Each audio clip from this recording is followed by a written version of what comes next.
and then he died just 6 months after we moved out here. My last day visiting him, he was still just, why would God give me cancer? Why would God take my wife? He was still shaking his fist. Or difficulty can do what it did in the life of Zechariah. What does our scripture say? As he wrote on the tablet, his name is John. Immediately his mouth was opened, his tongue set free, and what did he do? He began to speak, praising God. I can see my response, right? Well, it's about time! No, not Zechariah. You can go to the next slide if you want, Terry. Not Zechariah. There was this immediate praise, this immediate joy, this immediate peace that just flooded his heart. How do I handle suffering? Will I let it turn me colder? Or like Zechariah, will I let it turn me warmer? Will I let it move me closer to the one who has his best in line for me?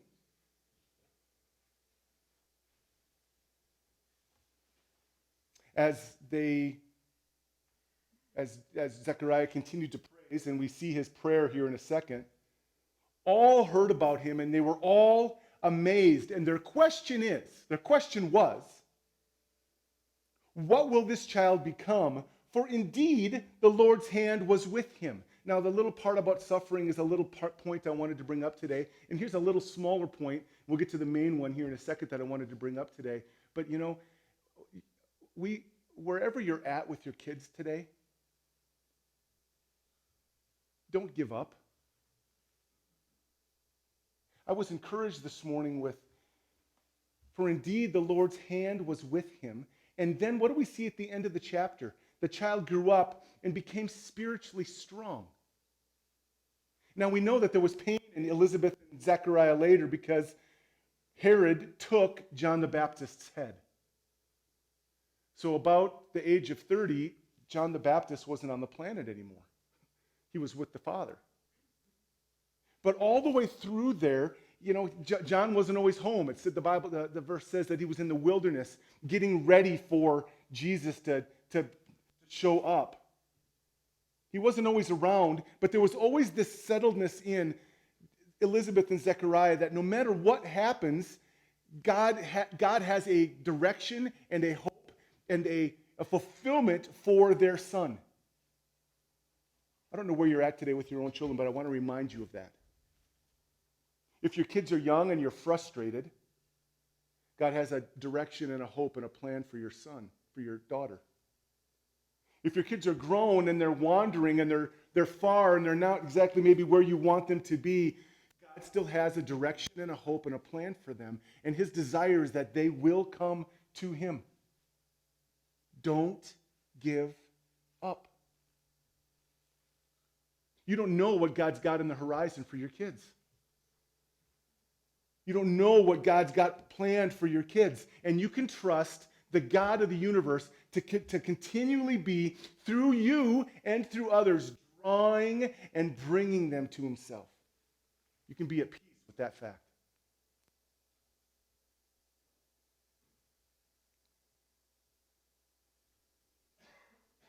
Then the answer to the question that the family asks in 66, you can go to the next slide now, Terry.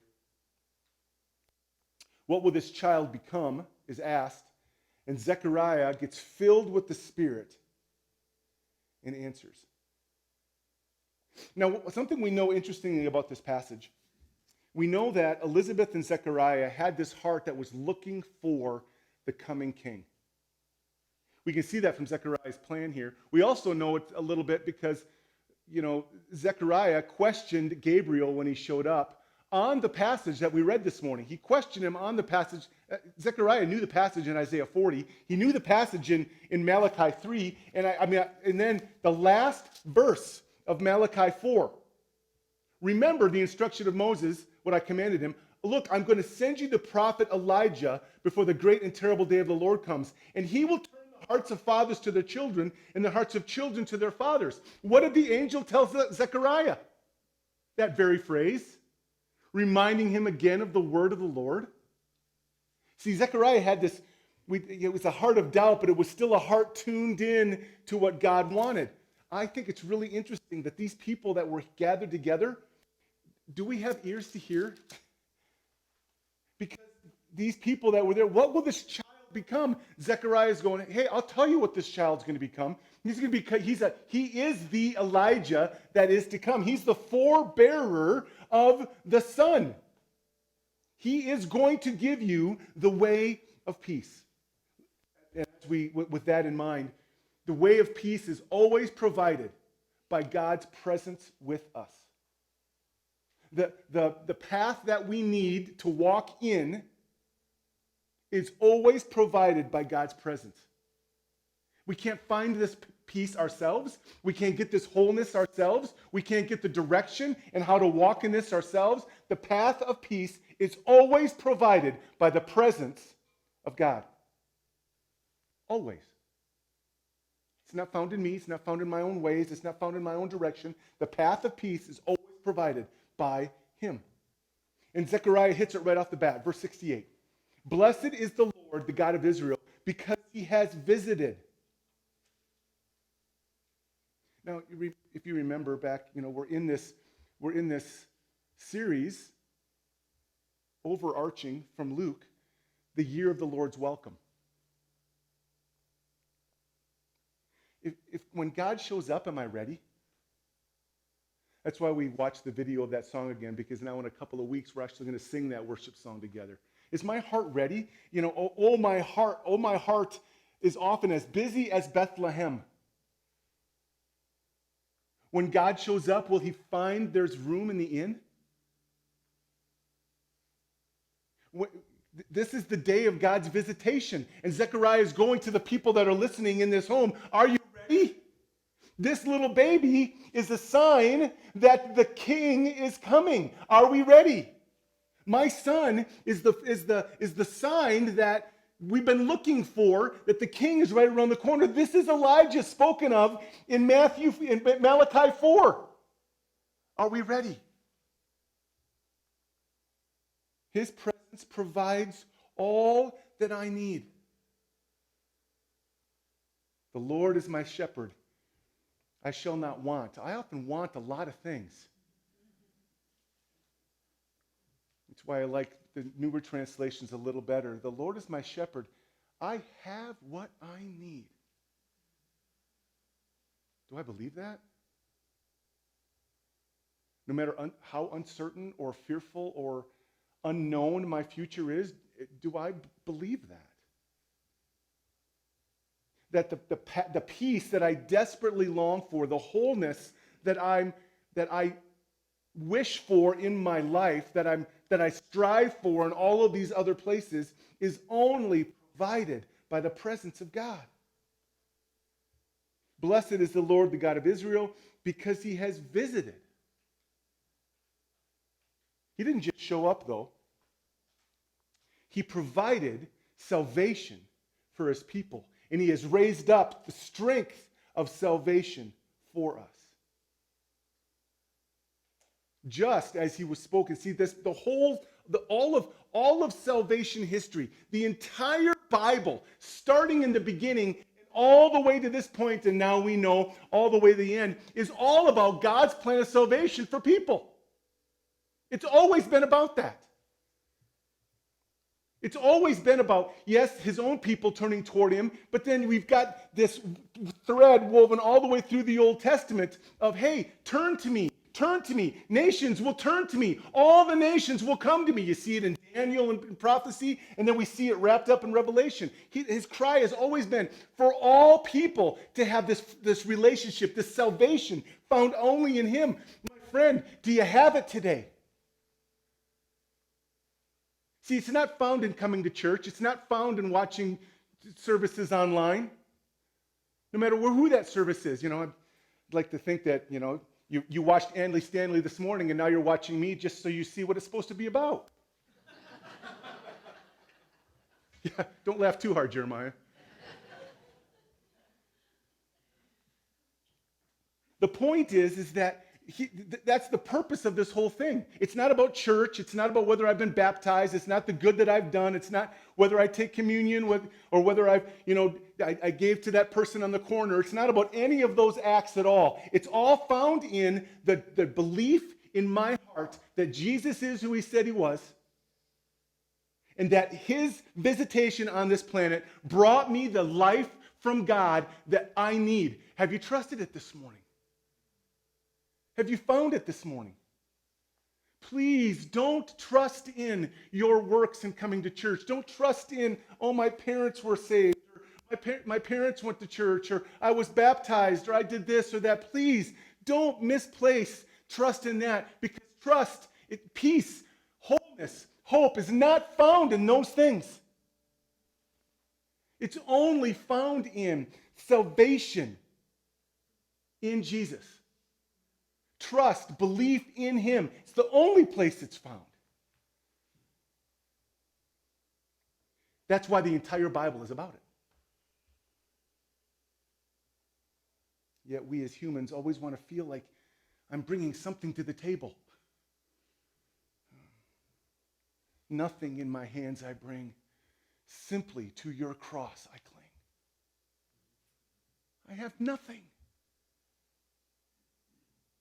except his goodness and mercy gives it to me as I trust and hope and believe in him. Oh, my friend, if you haven't done that today, let today be that day. And if you're feeling that tug, you know what that tug is? That's the Spirit of God. Give in today. Don't wait.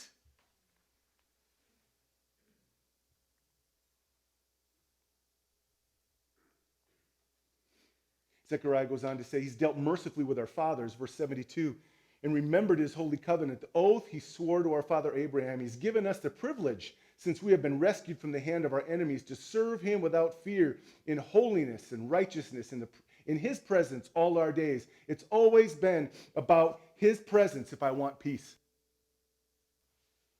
Then Zechariah goes talking generally about Jesus, the coming king, talking specifically then to his son as he may even be, as this picture shows us, may even be holding him. And he says, and you, child, will be called a prophet of the Most High, for you will go before the Lord. And now he starts quoting Isaiah 40 and Malachi 3 and 4.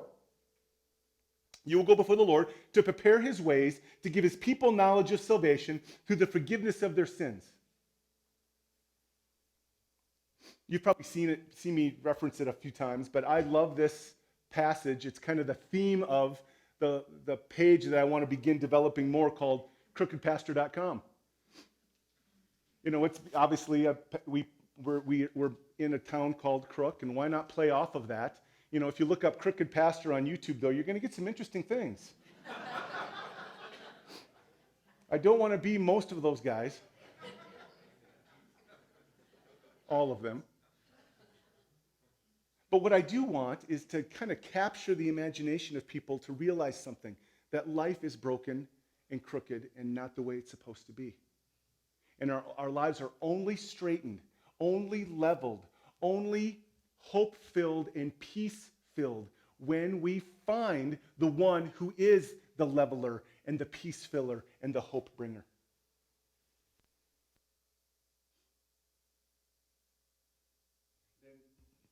Zechariah goes from talking to John back to talking about Jesus. Because of our God's merciful compassion, the dawn from on high will visit us.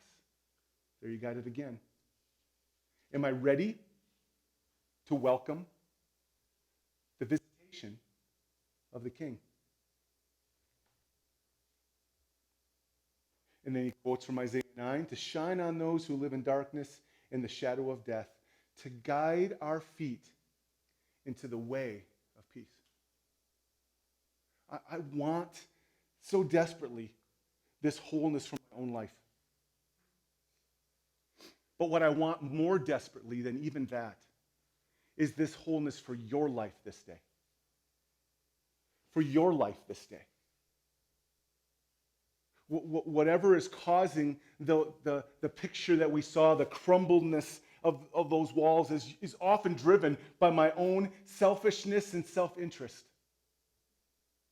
It's often driven by my inability to grab onto the life that God so freely offers me. When I grab the life that is offered by God through Christ, by the power of His Spirit, I begin to, as we've looked at before, I begin to flourish. I begin to see what wholeness and hope and peace really looks like.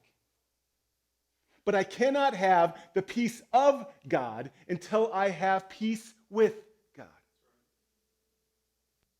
And that means that I've gone to Him and said, Father, the only way I get your life is through your Son. I trust what He did for me. I turn from myself and turn to you.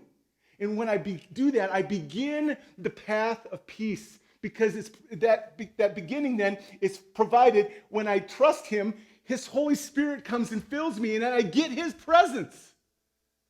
He's not just a baby in the manger anymore. He lives in me. How good is that? I will never leave you comfortless. How is that possible? You got all of Him when you trust Him through His Son. Thank you.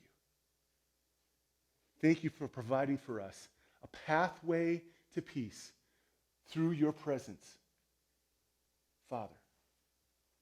And that brings us to the Lord's table. If you didn't grab a cup on the way in this morning, Jen's going to be available there. If you want to go back and grab one, you're welcome to do so. Remember to make sure that you loosen that little thin flap first on the top. But don't let the mechanics of opening the top ruin what Jesus is doing in your heart right now. See, this broken body is the only way we find healing. I want to find a better graphic someday. I like this one here because it's got a little bit of Christmas in it. But I want to find a graphic someday that actually has the Lord's table on it. Because here's the deal. As we're in this series on hospitality, we have open hearts and open hearths. We want to be helping people find their place at the table. Man, you know what? This table is one that all of us are invited to this morning. Have you trusted Him? Do you have the hope and the salvation that's offered in Jesus? We're invited to celebrate the life that's given to us because of Christ. As I mentioned before, don't let today go by before you trust. As Chris plays quietly before we partake, let's just spend some time quieting ourselves, thanking the Lord for a sacrifice maybe. Maybe you want to take some time to confess or maybe take a note of someone to have a conversation with, to build that bridge, to be a peacemaker. Or maybe you just want to say thank you. As Chris plays, just to take a few moments and reflect on the sacrifice. Jesus is our peace. His blood and broken body make it possible for us to experience that wholeness that we can only find in Him.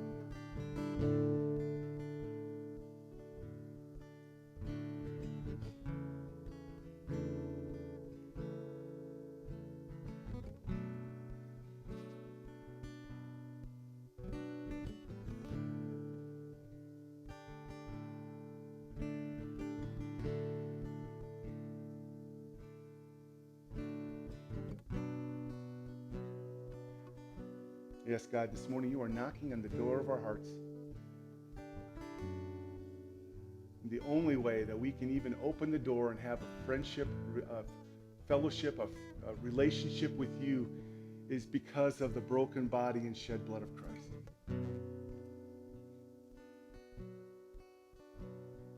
We exalt you, our King. You are our peace, for you've broken down the wall of hostility between us and you, between us and others. And at this table this morning, we celebrate that fact. Jesus said, "This is my body, which is broken for you."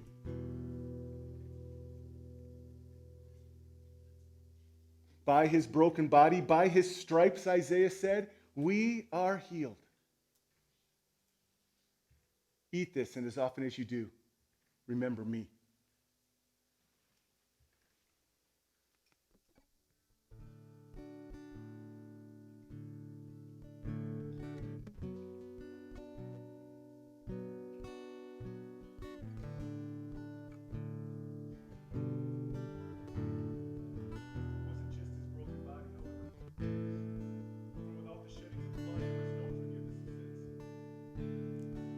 We only find peace and wholeness through the shedding of the perfect Lamb's blood for us. And I don't get it, God, but when you read that it was your pleasure to kill him, I don't get that. Because I look at my son and I could never do that. But you did. We are grateful. We're forever grateful.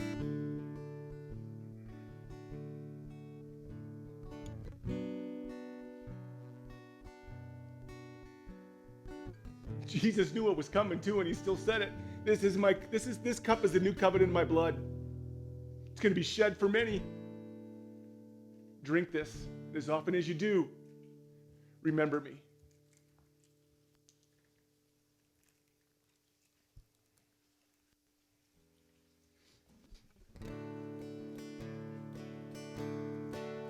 He's the Lamb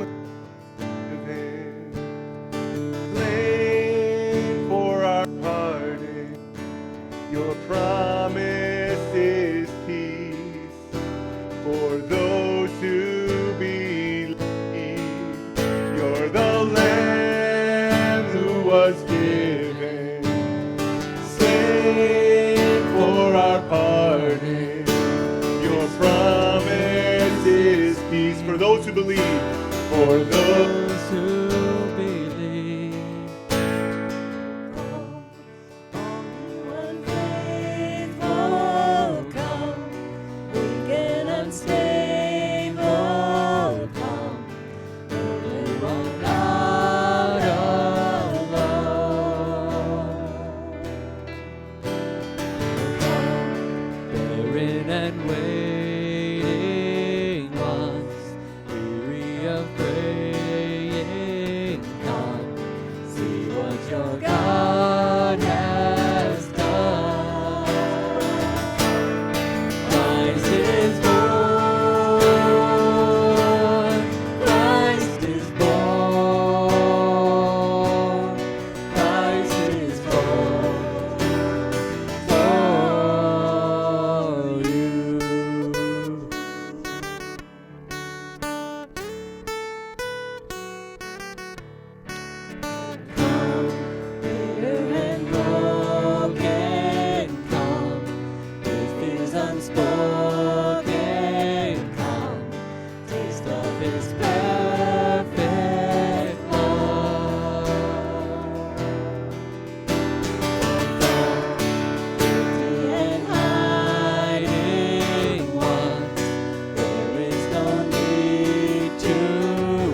So come, though you have nothing.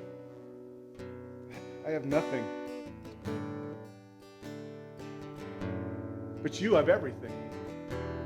You are everything. Will I turn to him today in faith? Well, why do I keep living my own life? Why do I seek peace in places where there is no peace? Oh, my friends, this morning, you will find peace as you walk in his way because he gives you his presence. Will you do that today?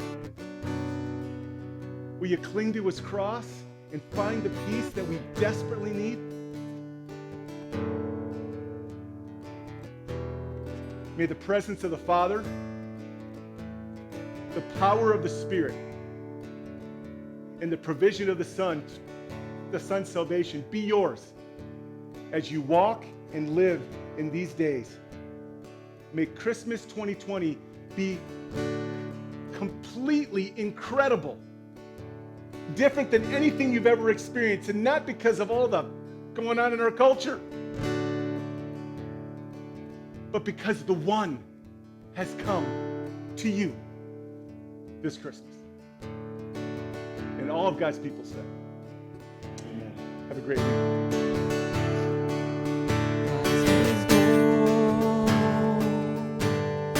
Christ is born.